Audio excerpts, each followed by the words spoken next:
parte específica das metodologias clássicas, né? E iniciarmos agora a parte com as metodologias ditas ágeis.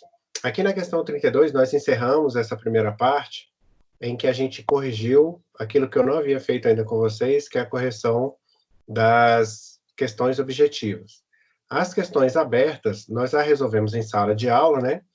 E depois, se vocês pegarem a própria anotação de sala, vocês vão ver que nós respondemos todas essas aqui. Mas, novamente, eu vou deixar em aberto para que, ao final, caso alguém tenha alguma dúvida em relação a essas questões aqui, que são um total de 30 questões, se alguém tiver alguma dúvida a respeito de qualquer uma delas aqui, ó, eu volto ao final e a gente sana essas dúvidas, tá? A ideia, como eu falei, é que hoje a gente siga com essa parte de desenvolvimento ágil, com essa resolução de desenvolvimento ágil, e no início da aula que vem, quando eu fizer a resolução das questões relativas ao ML, aí a gente sane as dúvidas que porventura tenham ficado. Então, aí se comprometam, por gentileza, durante essa semana, de resolver as listas de exercícios, especialmente essas aqui que são as questões abertas, que já resolvemos em sala de aula, mas é importante que vocês a resolvam novamente. Então, vamos aqui às metodologias ágeis, tá? Professor, pois não? Só uma pergunta. Como é que vai ficar as provas? Em relação a essa atividade que a gente teria hoje, ela foi adiada por dia 13. Em relação às datas das provas e a PRI, a gente está aguardando o calendário acadêmico. A coordenação elaborou o calendário acadêmico e a submeteu lá para a mantenedora e está aguardando a aprovação. Então, até o momento, a gente não tem ainda a data específica em que as provas serão realizadas. Mas quanto a provas de hoje, essa foi adiada para o dia 13. Dia 13 não, dia 14. Tá. A que era de hoje, né? A de hoje nós adiamos para o dia 14. Mas lembrem-se que, além dessas duas atividades que nós temos, que são esses testes, nós ainda temos a avaliação de fato que vale 8 pontos, tá? Essa aqui estava marcada para ser realizada agora no finalzinho de abril, essa a gente está aguardando o calendário acadêmico. Bacana? Tá certo. Valeu. Então, bacana. Então, como eu falei para vocês, se comprometam aí comigo a resolver essas questões que são ditas abertas, e aí eu vou fazer a correção das mesmas na aula que vem. Então, eu vou partir aqui para a resolução das questões que são questões objetivas. Então, ficou para vocês fazerem de novo, né? As questões finais lá da metodologia clássica, e vou colocar em adendo aí essas questões aí, da 75 a 82. E eu vou começar a resolução dessa daqui pela questão 83. Então, me lembrem, por gentileza, de logo no início da aula que vem, eu já responder com vocês aí, da 75 a 82, por favor, tá? Então, vamos aqui às questões 83 para frente, e aí eu vou fazer aqui da mesma forma que eu fiz com as questões anteriores, tá? Eu vou pegando o conceito que está colocado aqui, e em cima dele eu vou tecer comentários e agregar outras referências. Então, vamos lá. A respeito das metodologias de desenvolvimento de software, julgue os itens subsequentes. As características da metodologia XP incluem o desenvolvimento interativo, que dispõe de um processo de teste. Então, nós estudamos duas metodologias na aula passada, né, em específico. A XP, que é a Extreme Program, e a Scrum, que é um framework para gerenciar produtos complexos. Então, nós vimos que lá dentro da XP, nós temos várias práticas, né? Temos lá a metáfora, a propriedade coletiva, o ritmo saudável, e temos lá também o que a gente chama de integração contínua, que são onde são feitos os testes.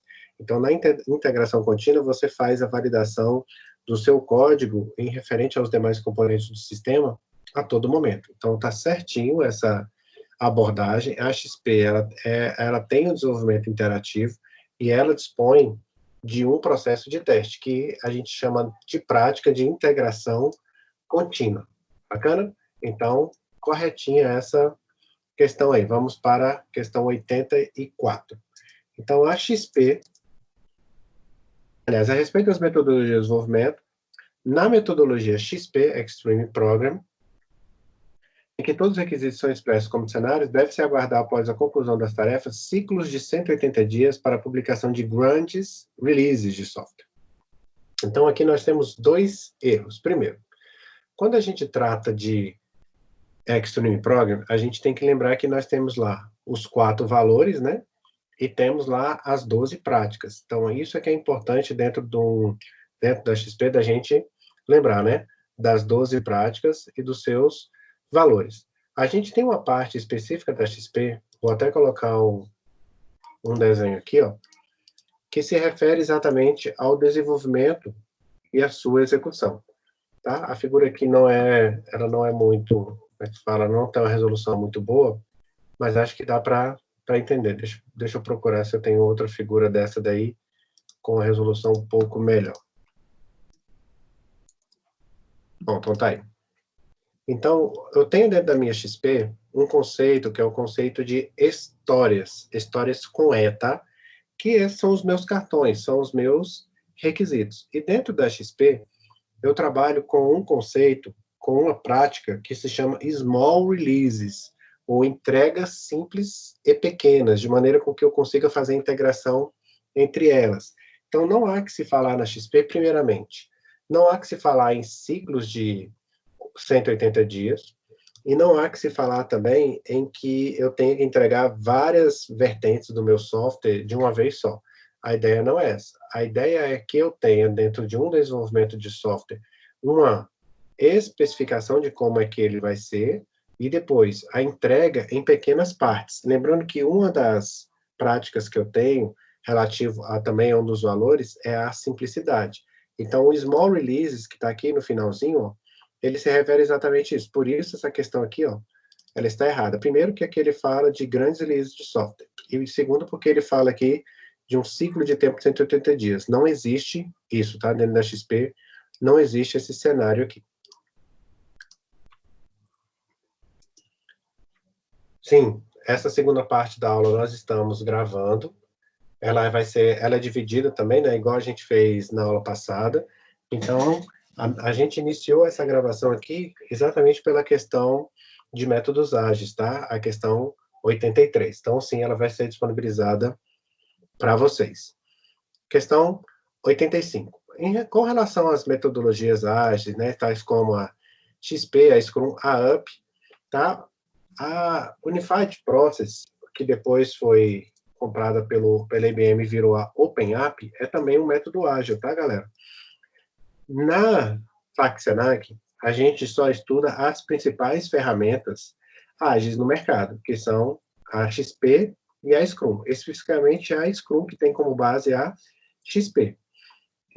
Mas existem outras tantas metodologias, tá? Existem a OpenApp, existe a FDD, existe a Crystal, mas essas metodologias, elas não são metodologias de mercado, elas são metodologias teóricas que vocês vão encontrar no livro. Depois, se alguém tiver algum interesse, eu posso passar algum material sobre elas. Tem a Lian, existem uma série de metodologias, só que elas não são de mercado. Você não vai para o mercado de trabalho e o cara vai exigir que você conheça a Lian, ou que conheça a OpenApp, tá? O que é exigido mesmo hoje, em termos de mercado de trabalho, é a Scrum. Então, quando ele fala aqui de App, ele está querendo se referenciar aqui à metodologia OpenApp, que é a metodologia base do RUP, tá? Então, eles pegaram o RUP e criaram uma metodologia ágil com base nela.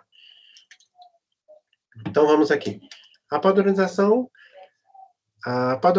da orientada arquitetura, essa questão aqui está meio estranha. A padronização da arquitetura. Ah, bacana, tá aqui. Está errado aqui, ó. A padronização da arquitetura. Aqui é que está errado. A padronização de código-fonte é o foco principal da metodologia RUP. É errado. Eu não tenho padronização de códigos-fontes dentro do RUP, tá? O que eu tenho, vou até colocar aqui nos comentários, o que eu tenho é a utilização de padrões de software, tá? Então, vou colocar aqui no item 27, aqui, ó, na resolução aqui embaixo. O que eu tenho na letra A não é a padronização de códigos-fontes. O que eu tenho é o que a gente chama de padrões de projeto, tá? Que é, que eu falei na aula passada, o GOF. ou Gang of Four, também conhecido como Design Partners. Então, Design Partners. Deixa eu ver como é que coloca aqui direitinho, para não errar. Design Partners.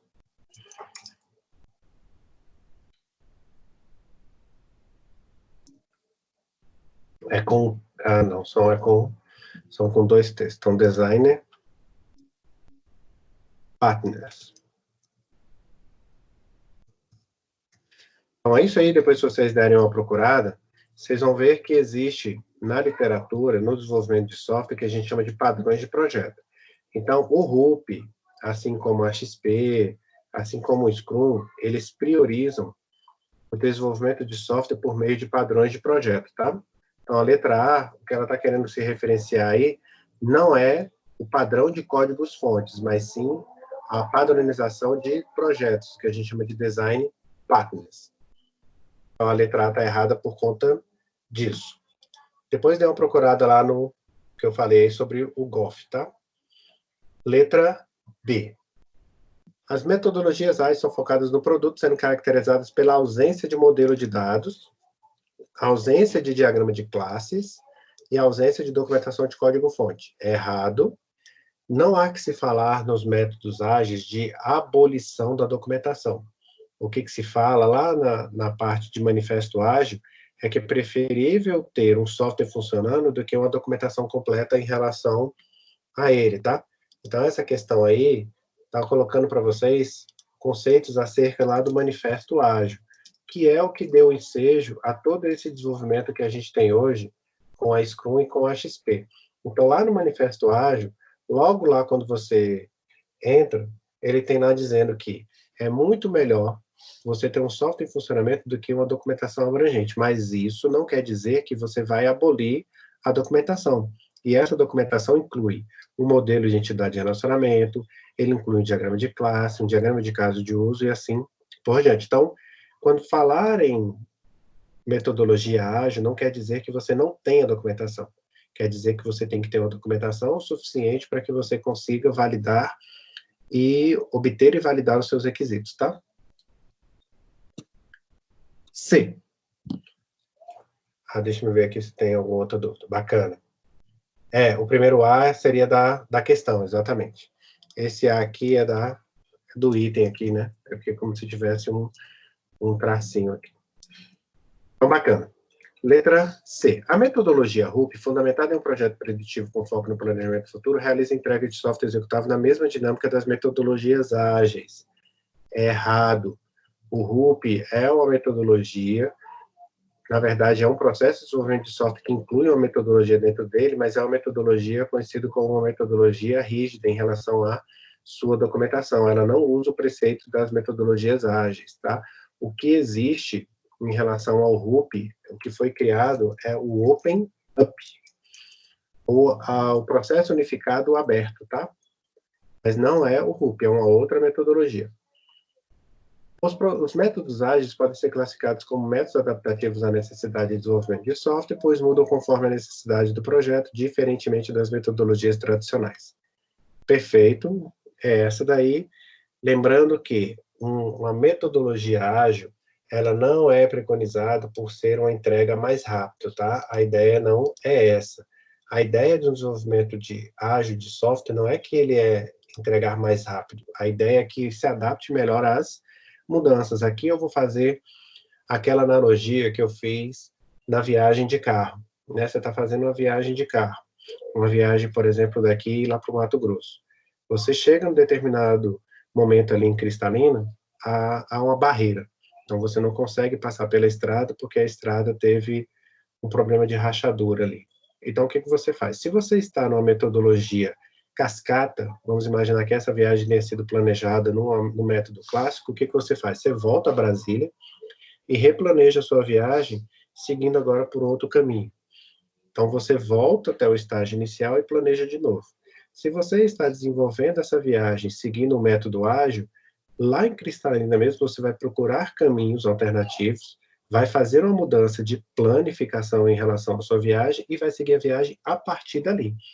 Então, a analogia, por mais que ela seja grotesca no sentido que é ilógico que você voltasse até o ponto de partida para depois planejar, é assim que acontece no método clássico de desenvolvimento. Se um determinado requisito que havia sido colocado, ele por algum motivo ele não pode ser implementado, vamos imaginar o seguinte: o meu software ele tem que ser desenvolvido com PHP 7, e a implementação desse PHP 7 deve acontecer usando JBoss, por exemplo.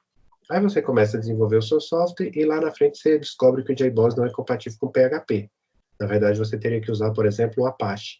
Então, o que você faz? Numa metodologia clássica, você volta e replaneja todo o seu projeto de novo, desenha nova arquitetura. Se você for obrigado a utilizar o JBoss, você vai ter que mudar de linguagem de programação, partir para um Java, por exemplo. Ao passo que se você tivesse no método ágil, você poderia, a partir dali, daquele ponto, fazer a mudança e seguir em frente. Então, essa é a analogia que eu quero que vocês entendam. O método ágil, a grande vantagem que a gente tem em relação a esse é as respostas à mudança. Letra E. Uma metodologia clássica de engenharia de software se aplicada em projetos com requisitos instáveis. Errado. A metodologia clássica, ela funciona muito bem em requisitos em que eles não mudam. Então, quando eu tenho desenvolvimento de software, onde os requisitos são bem colocados e eles não mudam quase nunca, usar a cascata me traz uma grande vantagem. Por quê? Porque como ele não vai mudar o requisito, eu posso fazer o meu projeto, posso fazer o meu desenvolvimento sem sobressalto, sem ter que voltar. Então, aqui está errado por conta disso aqui, tá? Quem lida com requisitos instáveis são as metodologias ágeis. As metodologias ditas clássicas ou as tradicionais, elas lidam com requisitos que são estáveis. 87. Assinale a opção que apresenta a característica relacionada a projetos que utilizam o método XP, muito utilizado em projetos de desenvolvimento de software. Então, vamos lá. Grandes releases? Não. Já vimos na questão lá anterior que a ideia é que a gente tenha small releases, né? Isso aqui é uma das 12 práticas que a gente tem lá. Programação individual? Não. A programação na XP é a programação em pares, tá? Pair programs. Cliente off-site? Errado. O cliente participa do projeto, ele está próximo ao desenvolvimento de software. Grandes volumes de hora extras? Errado. A gente tem o desenvolvimento em ritmo saudável. Planejamento incremental? Perfeito. É essa daqui. A ideia na XP, assim como na outra metodologia, é que a gente tenha o desenvolvimento de software colocado em um modo tradicional. Bacana? Então, deixa eu me apagar aqui para conseguir voltar aqui e virar 86 de novo, tá? Então, tá aí. Agora nós temos a questão 86. Certo? Então,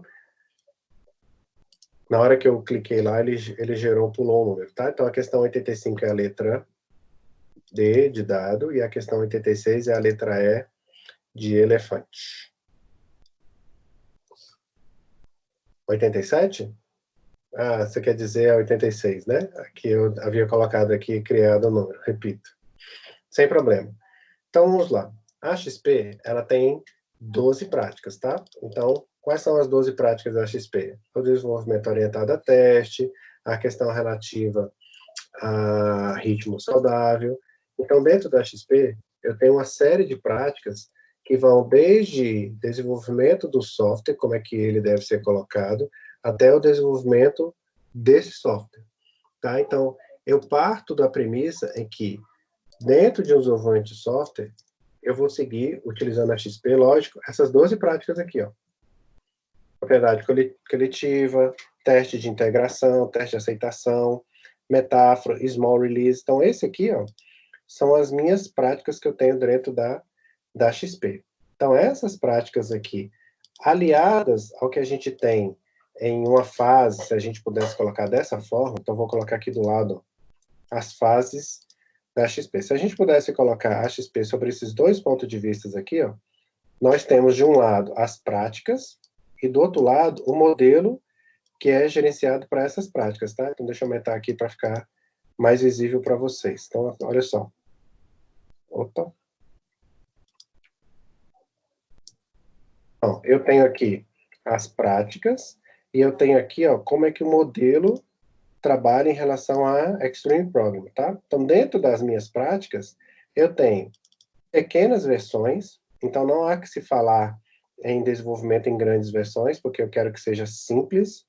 Não há que se falar em programação individual, porque, na verdade, o que eu quero que seja executado é uma programação em pares. O cliente está presente o tempo todo comigo. Não existe grandes volumes de hora extra, porque, na verdade, o que eu quero é que haja um ritmo saudável desse desenvolvimento e que haja um planejamento incremental. Isso sim, o desenvolvimento ele deve ser incremental porque ele é evolutivo, assim como as demais metodologias ágeis, tá? Então, quando eu falo de práticas, estou falando de como é que a XP deve ser colocada sobre o ponto de vista de execução. E quando eu falo de valores, eu coloco como a XP deve ser colocada sobre o ponto de vista gerencial, de adoção. Então, as práticas na XP, elas adotam exatamente essas ideias, vamos colocar assim, né? E essas ideias é o que dizem para mim o que vai ser feito ou como vai ser realizado. Então, ó, tem aqui, ó, programação em pares, testes de aceitação, small releases, né, que são as entregas de pequeno, que sejam simples, testes unitários, refactor, e assim por diante. Então, essas aqui são as minhas práticas. Deixa eu até colocar aqui o nome práticas para vocês lembrarem depois, ao olhar o desenho, do que elas tratam, tá? Então, tá aí, ó. Então, aí a XP colocada nas suas 12 práticas. Bacana? Tem isso aqui lá nos slides, explicando exatamente cada uma delas. Por isso, a questão correta aqui é a letra E. Seguindo, 87. Tendo em vista que em um processo ágil de desenvolvimento de software foi adotada a XP, e que os requisitos levantados foram expressos na forma de histórias de usuário, então aqui as histórias de usuário, tá vendo aqui, ó? As histórias de usuários é uma forma de você iniciar a XP, de como é que elas vão ser executadas. Assinar a opção que apresenta corretamente as recomendações técnicas para a elaboração de um cartão de histórias de usuário. Bom, vocês vão encontrar isso aqui de duas formas, tá? Vocês vão encontrar escrito ela assim, e vocês vão encontrá-la escrita assim também. Histórias com E, tá? As duas formas estão corretas. Mas o que é colocado de fato na linguagem inglesa, o que ele quer dizer lá é a história com E, tá? Que é uma história inventada, uma história que não é uma reprodução de um fato que já aconteceu no passado. A história aqui é uma narrativa, uma necessidade que o usuário tem. Então, na XP, em inglês, o que a gente tem numa tradução, vamos colocar assim, mais correta, seriam histórias com E. Mas aí, a gente não vai entrar nesse nível de detalhe, porque o que a gente encontra escrito são várias vezes a palavra histórias, assim como está nesse desenho aqui, tá? Então, não é por isso que você vai dizer que uma questão está errada ou não, mas segue o alerta, tá? Em relação às histórias de usuário. O que é a história de usuário? A história de usuário é meramente um cartão que você coloca no Kanban, em que esse cartão vai refletir de como é que eu defino o meu desenvolvimento. Então, na hora que eu vou desenvolver o meu requisito, na hora que eu vou desenvolver como é que ele vai ser feito, eu vou criar um cartão, e esse cartão vai me dizer exatamente o que eu tenho para ser executado, tá? Então, esse cartão, numa história escrita para um usuário, ele vai se parecer com isso aqui, ó. Eu digo quem é, ou como estou visualizando aquele projeto, o que eu quero, e qual é, ou quais são os meus requisitos.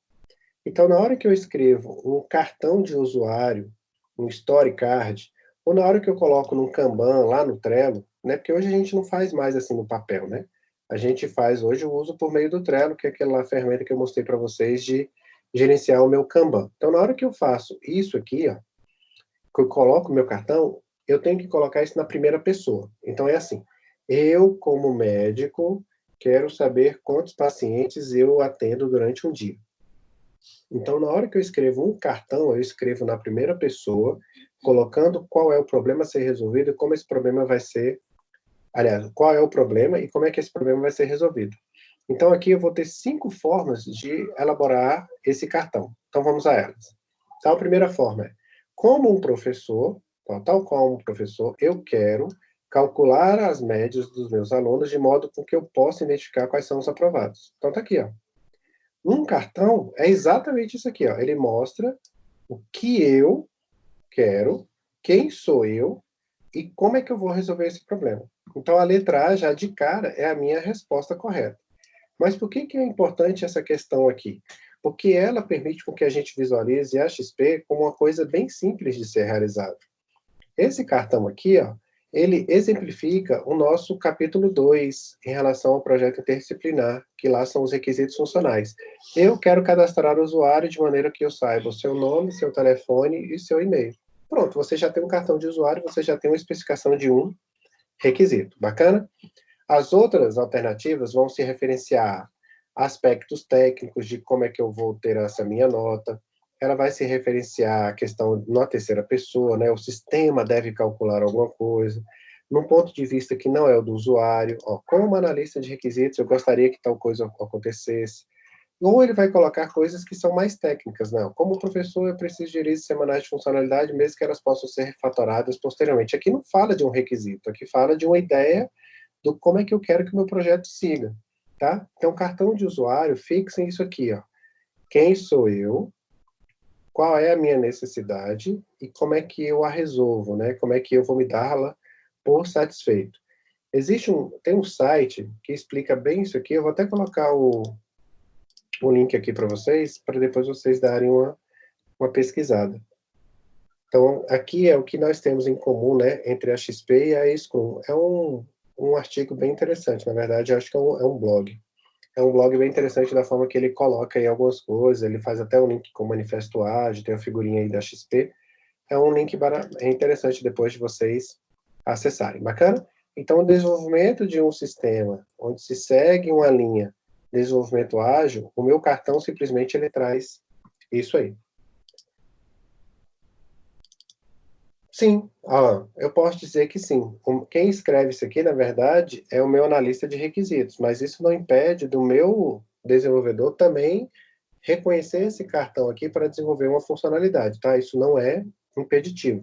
Aliás, quando a gente usa o Trello, isso é até algo muito comum, que todo mundo, por ter acesso ao Trello, consegue visualizar isso aqui de diferentes pontos de vista. Bacana? Então, vamos seguir. 88. Deixa eu me arrumar aqui. Só um minutinho. Então, 88.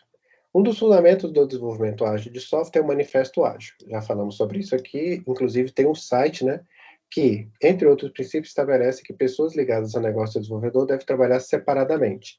Errado, né? No Manifesto Ágil, vou deixar o link aqui para vocês dentro da resolução aqui, né? No Manifesto Ágil, o que a gente tem? Pessoas, usuários, trabalham juntamente com os meus desenvolvedores. Deixei o link para vocês lá no comentário, na nota de rodapé.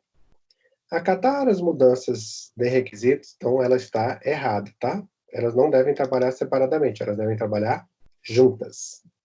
Acatar as mudanças de requisitos, ainda que o desenvolvimento já esteja avançado, é um dos princípios do Manifesto Ágil.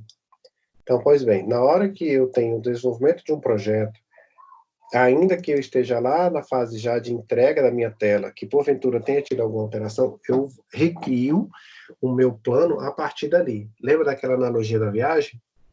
Ainda que você já esteja chegando lá perto do seu resultado final e necessite que haja uma mudança em relação aos seus requisitos, arquitetura, enfim, você pode fazer essa mudança. Aliás, a Ágil foi criada até para suprir essa lacuna que a gente tinha nos métodos clássicos. Então, ela está correta, tá? Está perfeita. Questão 90. Uma das premissas de desenvolvimento ágil de software é que pessoas ligadas ao negócio de desenvolvimento devem trabalhar juntas somente na fase inicial do projeto. Já falamos sobre isso. É errado, né? Na verdade, você tem que trabalhar ao longo do projeto como um desenvolvedor e a equipe ao longo de todo o desenvolvimento do projeto. Não só na fase final, não só na fase de requisitos, mas na fase que você planeja a arquitetura, na hora que você desenvolve, em todas elas. Pulei a 90. Obrigado por avisar. Uma das entregas necessárias do desenvolvimento ágil é a completa documentação do sistema e do projeto. Errado, até coloquei observação aqui, né? Isso aqui não faz parte da questão, isso aqui foi uma observação que eu coloquei.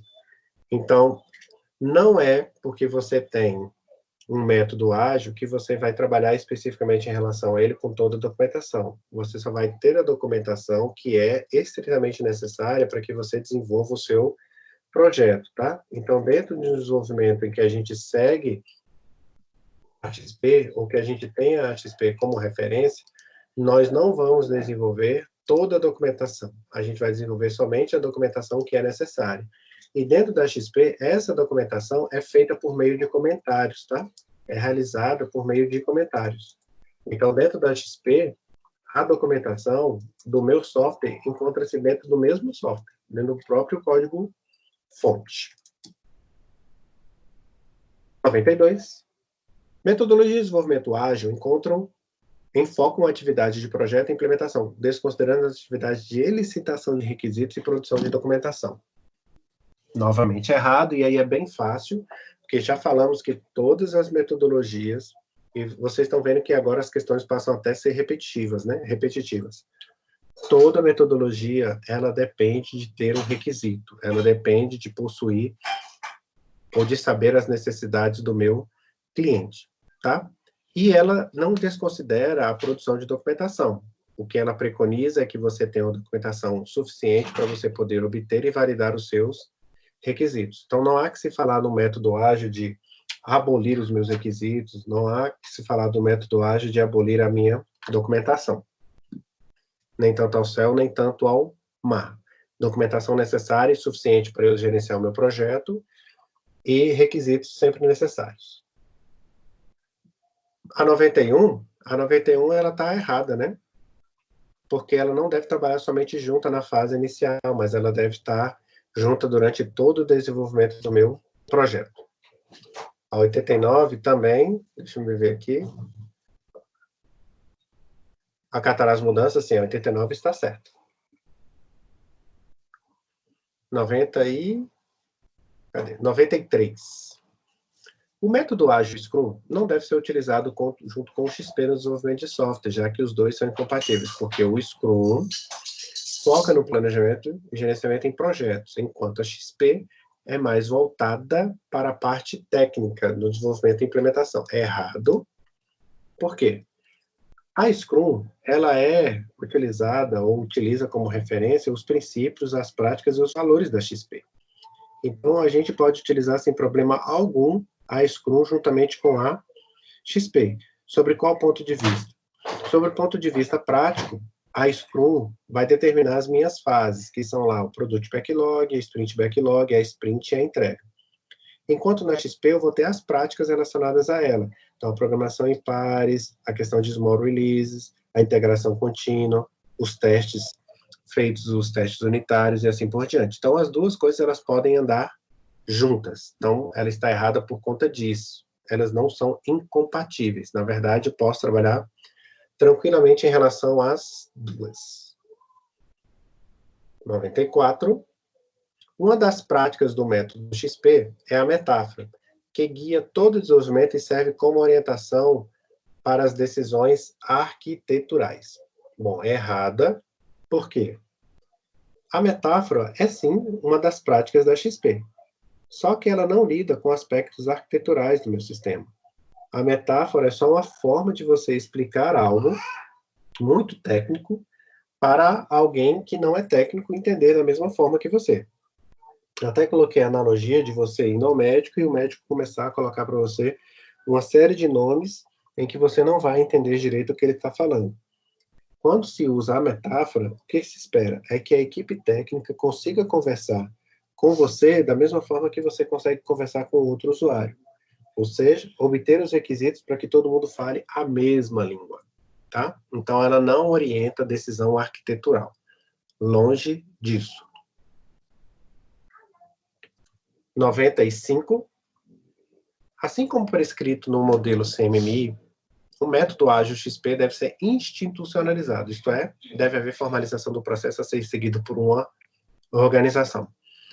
Pois bem, a gente não falou ainda sobre CMMI, vocês vão ver sobre CMMI na parte de qualidade, mas só a título de informação, saibam que o CMMI, para que eu consiga utilizá-lo em uma empresa, para eu ter um nível de qualidade, nível definido, nível gerenciado, nível otimizado e assim por diante, são 5 níveis, tá? No modelo de maturidade. Quando eu trabalho com o CMMI, para que isso de fato seja institucionalizado, eu tenho que ir lá criar uma portaria, tem que ter um processo que formalize isso, tem que ter uma empresa que chegue para mim e fale, olha, você é nível 5 de desenvolvimento. Você já deve ter visto isso aí em algumas propagandas de empresa, né? A minha empresa é ISO 9001, na área de atendimento. A minha empresa tem nível de desenvolvimento CMMI nível 5. Então, isso aí é uma forma de você obter um certificado de qualidade, uma qualidade de desenvolvimento de software, tá?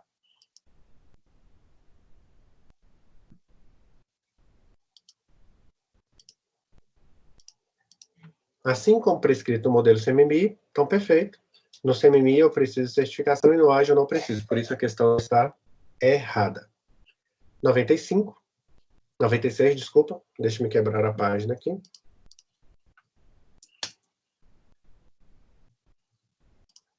Quando eu quebro a página desse jeito, ele vira um número a mais, né? Bem, 95, 96.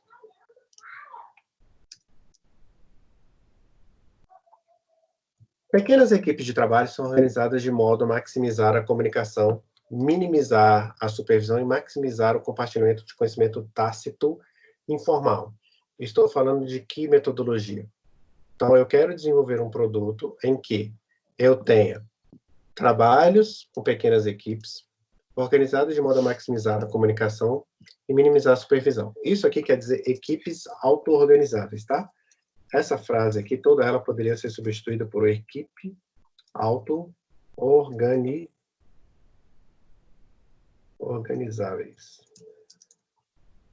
Auto-organizáveis. E maximizar, agora tem assim, né? E maximizar o compartilhamento de conhecimento tácito. Bom, de que estamos falando aqui? De que método ágil? Bom, a XP, ela trata com pequenas equipes, então ela também estaria correta em relação a isso, só que ela não tem dentro da XP a questão da equipe auto-organizável, tá? Lá dentro do guia do Scrum, uma das coisas que eu tenho lá para equipe colocada lá no guia do Scrum é as equipes devem ser auto-organizáveis de maneira com que elas consigam prescrever a resolução do meu problema. Então, dentro do meu guia da Scrum, eu tenho que equipes auto-organizáveis são aquelas que conseguem ser, ou sem ter uma supervisão direta, realizada o tempo todo, eu consigo entregar o meu produto, tá? Então, a gente chama isso de equipes auto-organizáveis ou autogerenciáveis, tá? Na tradução para o português ficou autogerenciáveis. Então, não estou falando da XP, estou falando especificamente aí da Scrum. Tá? Por que não a questão A? Porque eu não tenho dentro da XP equipes auto-organizáveis, autogerenciáveis. Tá? Isso só vai acontecer dentro da Scrum. O restante a gente acabou não estudando, né? A gente não estudou nem a Crystal, nem a FDD, muito menos esse método de desenvolvimento dinâmico de sistemas aí. Por quê? Porque elas não são práticas, tá? Então, por isso a gente não as usa. A gente não as estuda. Mas fica aí a definição exatamente do que vem a ser o Scrum. Ícaro, o gabarito já se encontra. Se você olhar no rodapé da sua lista de exercício, o gabarito já está lá. Numa nota de rodapé. Se você olhar no final aí da lista de exercício, de cada uma das folhas, de cada uma das páginas, o gabarito já se encontra aí. É só você dar uma olhada aí no finalzinho, você vai ver aqui, ó. Se você rolar a tela aqui embaixo, ó, você já vai ter o gabarito para cada uma das questões. O que eu vou fazendo é tecendo comentários acerca de cada uma delas. Então, 97. Atualmente, os softwares podem ser desenvolvidos utilizando métodos ágeis ou métodos tradicionais. A escolha da metodologia mais adequada vai depender de vários fatores, como, por exemplo, a característica do projeto, da empresa ou da gestão. Para fazer a escolha correta, é necessário ainda conhecer as características dos principais métodos e modelos de processo de desenvolvimento de software.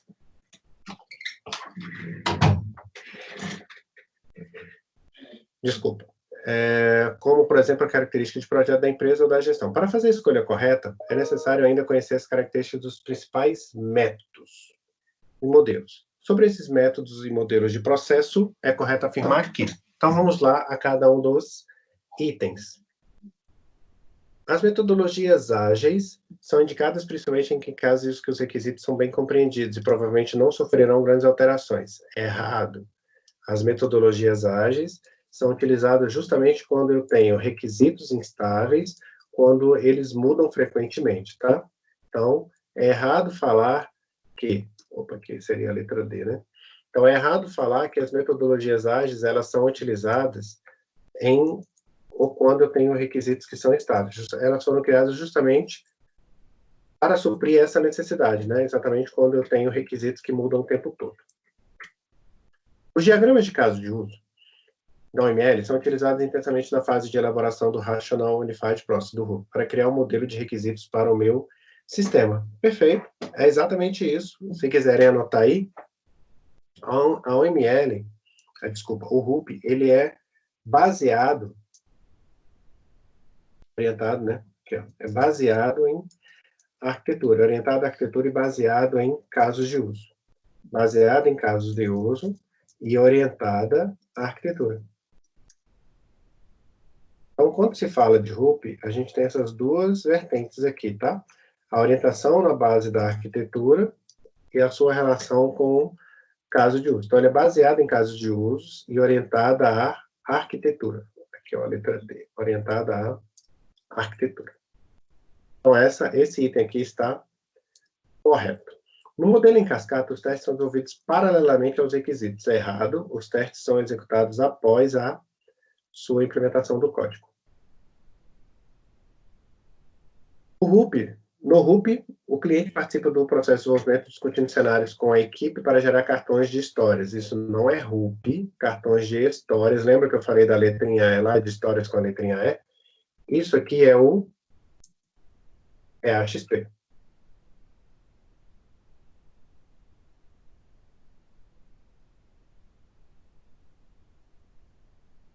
Letra E. Sprint e programação em pares são práticas descritas amplamente utilizadas na XP para agilizar o processo de desenvolvimento e reduzir a possibilidade de erros. Bom, programação em pares é exatamente isso aqui que a gente tem na XP. Então, quanto à programação em pares, essa parte que estou achurando aqui está perfeita. Só que dentro da XP não existe a sprint, tá? A sprint ela só existe na Scrum, só no processo de desenvolvimento do Scrum. Então, é errado falar que dentro da XP existe a sprint. Por isso, esse item aqui está errado. Então, o que nós temos aqui, ó, é uma questão bem completa, porque ela aborda não somente o que a gente estudou em relação a Scrum e XP, mas ela aborda questões sobre diagrama de casos de uso, sobre o RUP, questões em relação à cascata. Então, notem, numa única questão, que é a questão aqui 97, nós abordamos boa parte daquilo que a gente estudou. Por isso que é importante a gente resolver questões. Né? Uma das formas que eu venho, ao longo de vários anos, e obtendo sucesso em relação ao aprendizado dos meus alunos, é com a resolução de exercícios. É por isso que eu foco tanto que essa resolução, ela não é simplesmente uma resolução por si só. Não é uma entrega de gabaritos. Até porque, como eu falei aí para o Ícaro, o gabarito por si só ele já se encontra lá. Mas a resolução das questões, elas incluem, elas adicionam coisas que eu não falo lá em sala de aula. Bacana? Bom, eita, já passamos da hora, né? Já são 11h40, me desculpem, passei do tempo ali e nem vi. Eu vou pedir, então, uma gentileza para vocês, né? Vou repetir aqui aquilo que eu falei lá no início da aula. Eu mandei um aviso para vocês no Moodle acerca de um formulário. Então, assim que terminar aqui agora, vocês respondem esse formulário em 2 minutinhos. Acessem esse formulário, dêem um feedback lá para mim em relação às nossas aulas, coloquem lá as suas proposições de sugestões de melhoria, coloquem lá as suas críticas construtivas para a gente ter cada vez mais uma aula que atenda o anseio de vocês, tá? Ter o conforto da nossa casa para aprender é uma grande vantagem, mas a gente precisa fazer algumas adequações para que essa aprendizagem ela se torne ainda ou cada vez melhor. Na aula que vem, no dia 14, eu vou continuar a partir da resolução do exercício 98, então me lembrem aí, por gentileza. Além do exercício 98, eu vou resolver as questões acerca da OML, tá? Que é a próxima unidade. E aí, novamente, eu desejo a vocês uma feliz Páscoa, que o sentido verdadeiro da Páscoa esteja aí no lar de cada um de vocês, ainda mais nesse período de quarentena. Eu desejo que haja uma ressurreição de Jesus no coração de vocês e na família de vocês todos os dias. Né? O verdadeiro sentido da Páscoa é a passagem, e a gente está passando agora por um momento, né? Um momento de isolamento que a gente pode, guardar as devidas proporções, imaginar aquela reclusão que Jesus teve lá no deserto. Bacana? Então vamos usar esse tempo a nosso favor, para aprender mais, refletir mais e dar valor à nossa família. Feliz Páscoa a todos, que Deus abençoe a todos vocês, nos vemos aí na terça-feira que vem. Tudo de bom, viu? Um grande abraço, obrigado pela participação de todos. Professor, Pois não, Matheus? tem como repetir esse negócio aí do formulário, por favor?